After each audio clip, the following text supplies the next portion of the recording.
안녕하세요. 이상튜브입니다. 미 해군의 버금가는 네임밸류를 가진 영국 해군도 노르웨이 콩스버그사의 NSM 도입을 결정하여 노르웨이 콩스버그사의 미사일이 서방 표준의 대한미사일로 불리는 하푼의 후계적 지위를 이어받을 가능성이 높아졌습니다.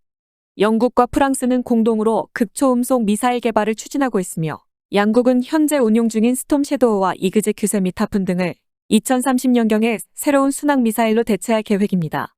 하지만 영국 해군은 함정에서 사용 중인 하푼의 수명을 연장했고 2023년에는 수명이 다하기 때문에 잠정적인 대지 및 대한미사일 조달 프로그램을 진행하고 있었지만 영국 해군은 2023년에 수명을 다하는 하푼 미사일에 대한 대체 프로그램을 지난해 말에 중단했습니다.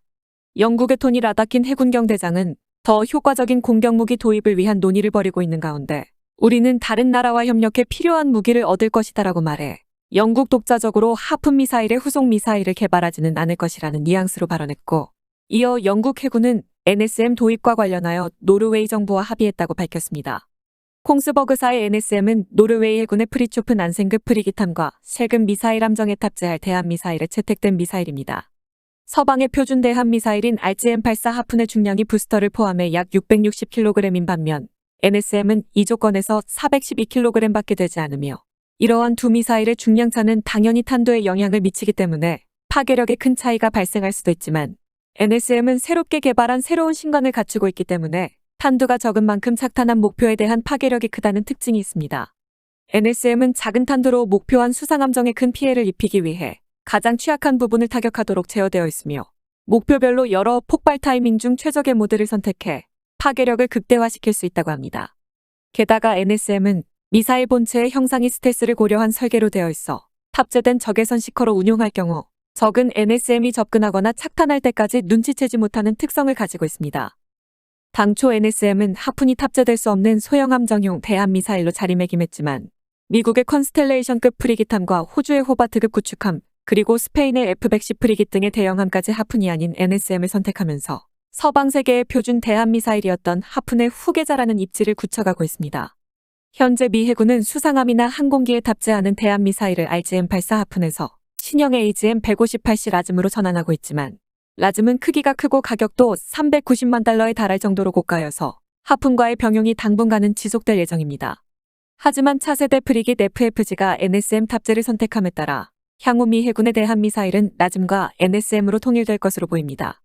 그리고 이번에는 미 해군에 이은 네임밸류를 가진 영국 해군도 NSM 도입을 결정했기 때문에 NSM은 총 10개국에서 채용되어 존재감은 점점 더 커지고 있습니다. 지금까지 NSM이 지지를 얻을 수 있었던 것은 우수한 성능뿐만 아니라 미국 시장에서의 제조 및 판매를 미국의 레이시온사에 맡기는 대신에 미 해군과 NSM 판매로 협력을 이어나가고 있습니다.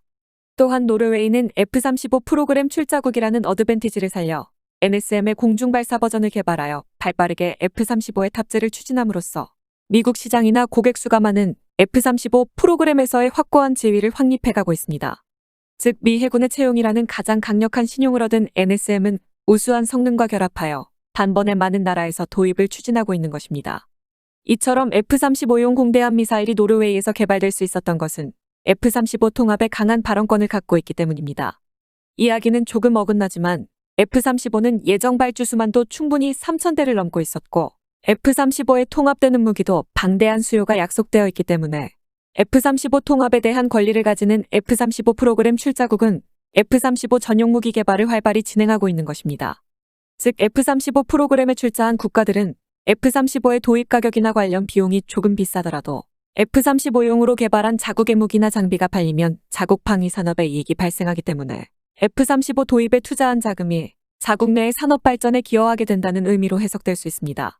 덧붙이자면 F-35A와 10버전의 웨폰베이에 들어가도록 개발된 JSM은 사이즈적으로 마크 41 런처에도 들어가기 때문에 미래에는 전용 런처가 아닌 마크 41 런처에서 발사할 수 있는 JSM이 개발된다면 관심을 보이는 국가가 더욱 늘어날 것으로 보입니다. 이러한 실적을 바탕으로 NSM은 대한미사일의 수요가 활발한 동남아시아 지역에도 적극 진출할 예정입니다. 현재 필리핀과 인도네시아와 말레이시아 및 베트남과 대만 등 동남아시아 국가들은 남중국해를 무대로 한 중국과의 갈등으로 고민하고 있습니다. 이들 나라들은 비교적 저렴하고 효율이 좋은 대한미사일 도입에 주력하고 있어 동남아시아 국가들의 연안 방어용 대한미사일 수요가 증가하고 있는 것은 분명합니다. 현재 동남아 국가들의 대한미사일 수요에는 미국의 하푼과 노르웨이의 NSM, 인도의 브라모스와 러시아의 K300P, 우크라이나의 넵튠 및 우리나라의 해성 등이 제한되고 있습니다. 필리핀은 함대함 미사일로 한국의 해성을 선택했고 지대함 미사일은 인도의 브라모스를 도입했습니다. 인도네시아는 노르웨이의 NSM을 채택할 가능성이 높고 현재 적합 테스트를 진행하고 있습니다. 베트남은 러시아의 K300P 지대함 미사일을 도입했으며 새로운 지대함 미사일 도입을 검토 중인 말레이시아도 노르웨이의 NSM 함대함 미사일을 도입할 예정입니다. 참고로 노르웨이 정부는 K2 전차 구매에 대한 절충 교역으로 한국군이 NSM 혹은 JSM을 도입할 것을 희망하고 있습니다. 하지만 한국 공군은 KPD-350을 F-15K에서 운용 중이고 KF-21은 천룡 공대지 미사일을 운용할 예정인데 NSM과 JSM을 도입해도 사용할 만한 전술기가 F-35A밖에 없는 것도 문제지만 한국 공군은 F-35A를 이용한 순항미사일 투발에는 아직 관심이 없어 난색을 표하고 있다고 알려지고 있습니다. 어쨌든 이번 영국 해군의 도입으로 미국과 영국 해군 모두 NSM을 장착하게 되어 앞으로 하푼의 후속 미사일이 NSM이 될 수 있을지 주목됩니다. 한 가지 소식을 더 전해드리겠습니다. 브라질 육군의 차기 전투 정찰차를 둘러싼 치열한 수주전에서 이탈리아 200호사의 센타우로2가 승리했다라는 소식입니다. 브라질 육군의 차기 전투 정찰차를 둘러싼 싸움은 200호의 센타우로2와 지딕 앤드 시스템스가 LAV-700A를 제안했고 중국 무기공업 집단은 ST-1BR을 제안했으나 여기에서 200호가 제안한 센타우로2가 승리를 거뒀습니다. 브라질 육군은 E9을 대체하기 위해 장륜 장갑차인 VBTP를 기반으로 2014년에 새로운 전투정찰차 개발을 시작했습니다. 브라질 육군은 당초에 66대를 88대로 확장 개발하여 105mm 포를 탑재한 VBTP MRC 제품을 2020년까지 완성할 예정이었으나 브라질 정부의 재정적 문제와 브라질 현지 기업들이 105mm 포탑 개발에 실패하자 해외 조달로 전환했습니다. 이 입찰에는 앞서 말한 대로 가장 평가가 좋아던 센타우로2가 승리를 거두고 브라질 육군으로부터 98대를 수주했고 만약 브라질 육군이 이 계약에 포함된 옵션을 모두 행사하면 최대 227대의 센타우로2를 납품하게 됩니다.